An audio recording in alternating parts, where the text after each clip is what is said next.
Welcome back to News Geelong on this Friday evening as we turn our attention to the world of Geelong sport with our very own flying hawk, Nathan Currie. Cheers, Graham. And we'll start with the world of AFL. And News Geelong's man of the Geelong and District Football League, Cal Lowther, caught up with East Geelong's coach Adam Skrobalak after their match last weekend. Scrob, do you think some of the reason that you lost today was because you're not used to dealing or being in close contests such as Bannockburn gave for you today? No, not really. Our blokes just were really undisciplined, obviously not just towards the umpire, but also towards the game plan as well. Just didn't follow instructions, right from the start of the game, and that's the same old blokes, unfortunately. So maybe, I think we might need to turn some players over. Yeah. Tell us about sort of what you said to the players going into three-quarter time. Obviously, you were really disappointed, but do you think the players responded okay in the last quarter, or they just really fell away? No, I don't think they responded at all, to be honest. I just put it back onto them. If they've done things wrong, now's the time, to turn it around. But I think the blokes have still done the same things, and pretending they're tired and things like that just ain't good enough. And to be honest, I'm really ashamed of the way our blokes went about it and the discipline. I don't think the umpiring was the best, but there's no need to talk to umpires that way, I guess. And you can't do anything about it. And Bannockburn, to their credit, they didn't have the best decisions, but they handled it really well. And maybe we could take a leaf out of their book. Yeah. And even though you lost today, you've won the first two games. Do you think your team's gelling all right? Well, yes and no. We haven't played great footy in any of the games, but I think maybe we needed that kick in the butt, to get blokes rolling along. Our midfield, I think, thought they were pretty hot shots at some stages, but maybe they need that kick in the butt to kick things along. Yeah. All right, thanks very much. No worries, mate. Thanks very much. This may sound unusual, but we actually have some big cricket news at this time of year, because Thomson Cricket Club has been promoted to Division 1 of the Geelong Cricket Association. News Geelong caught up with President Laurie McGovern to find out how they landed the big promotion. So Laurie, how long has the club been trying to get promoted into Division 1?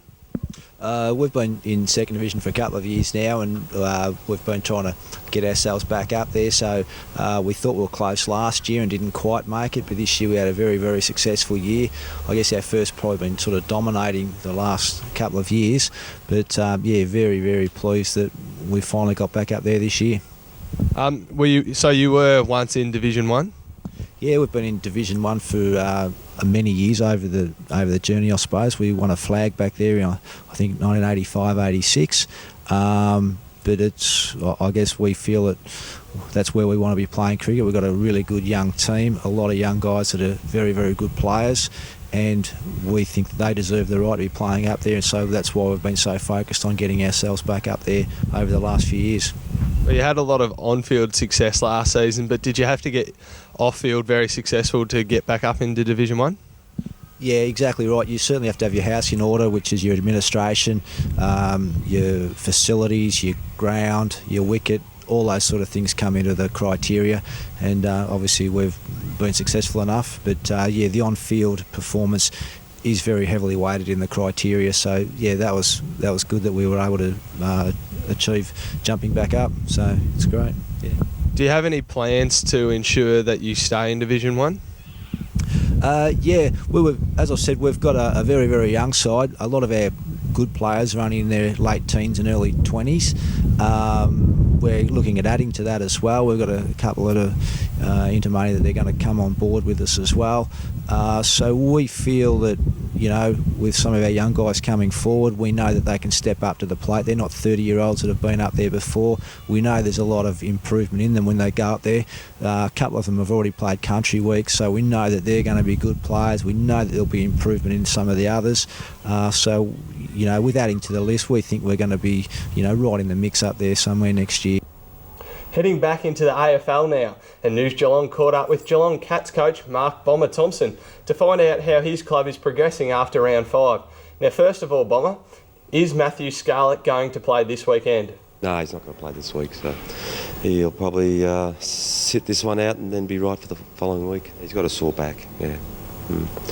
He's got a pretty tight back naturally, so he just hasn't been able to do a lot of running early, but just the last 3 or 4 days he's been able to run a bit more, but we just don't want to put him in until he's 100% right.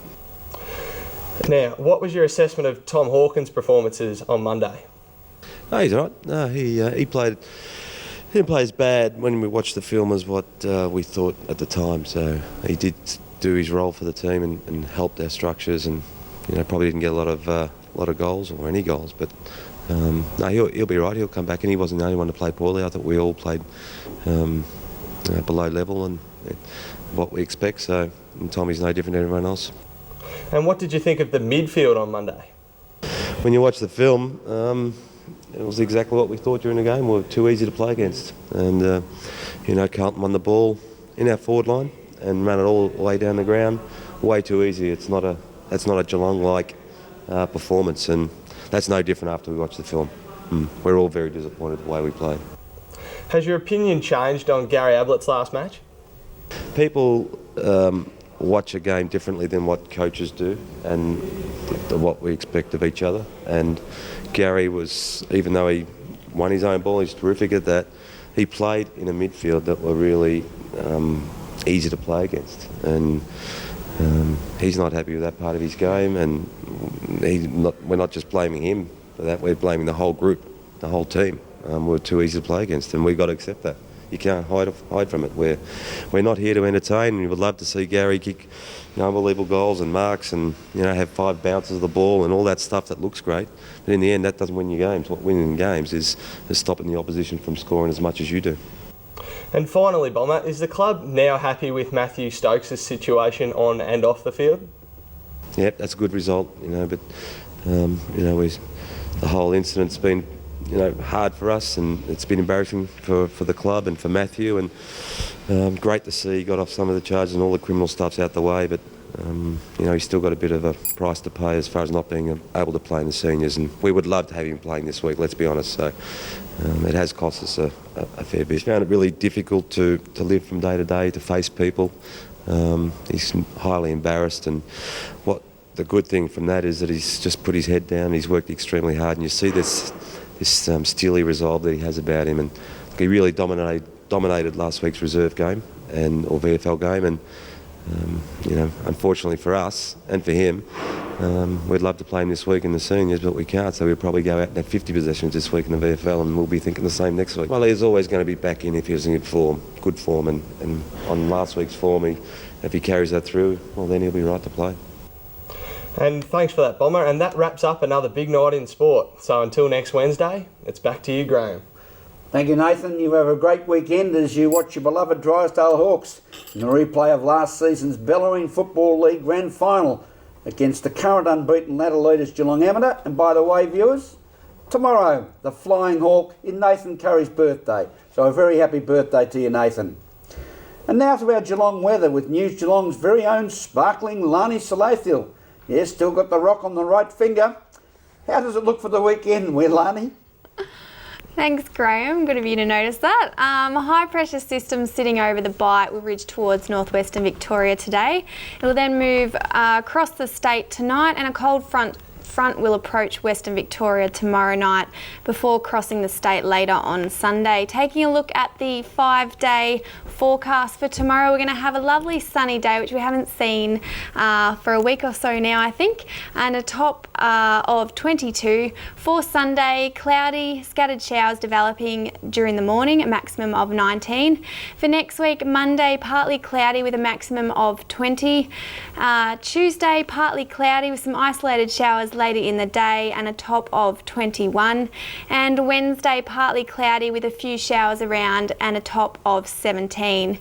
And today we had a partly cloudy day with some isolated showers during the morning and a top of only 19. So still seeing some cooler weather on the way and probably a little bit of rain, Graham. Thank you, Larni. Once again, thank you for being with us on News Geelong tonight. Remember President Joyce, take your time and smell the flowers. Until next Wednesday evening, same time, same place. For all the crew at News Geelong, a very good night.